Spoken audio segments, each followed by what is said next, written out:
दोस्तों आज है शिव कुमार बिक्कू का जन्मदिन। क्या शिव कुमार बिक्कू का जन्मदिन में अनुपमा यादव के द्वारा हैप्पी बर्थडे यानी विश किया गया है या नहीं किया गया है, आज इस वीडियो में मैं क्लियर बताने वाले हैं। क्योंकि बहुत दिनों के बाद देखा जाए तो विवाद तो सारा मैटर ख़त्म हुआ था, लेकिन क्या मैटर ख़त्म होने के बाद शिव कुमार बिक्कू को अनुपमा यादव, क्योंकि आज बर्थडे है, तो क्या अनुपमा यादव बर्थडे विश किया है या नहीं किया? क्योंकि एक तो दोस्ती के नाते तो करना चाहिए या नहीं, या तो करना चाहिए था, क्योंकि वो दोस्त भी बहुत अच्छा मानते थे। लेकिन प्यार मोहब्बत के धोखा के बाद क्या अनुपमा यादव शिव कुमार बिक्कू का बर्थडे विश किया है या नहीं किया है, आज हम बताते हैं। दोस्तों अभी देखा जाए तो सुबह यानी 12 बजे रात से लेकर अभी सुबह तक अभी कोई ऐसा यानी देखा जाए तो अनुपमा यादव के द्वारा फ़ोटो यानी स्टोरी कोई शिव कुमार बिक्कू के द्वारा नहीं लगाया गया। लेकिन हो सकता है शाम तक में कोई अनुपमा यादव का यानी देखा जाए तो स्टोरी लग सकता है शिव कुमार बिक्कू के द्वारा। लेकिन अभी तक तो ऐसा नहीं कुछ हुआ है कि शिव कुमार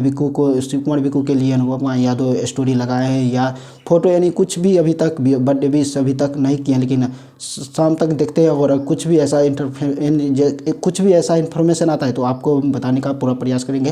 लेकिन अभी ऐसा कोई इन्फॉर्मेशन नहीं है। और आप लोग क्या सोचते हैं कि अनुपमा यादव के द्वारा शिव कुमार बिक्कू को बर्थडे विश किया जाएगा या नहीं किया जाएगा? आप लोग अपना राय कमेंट बॉक्स में ज़रूर बताइए।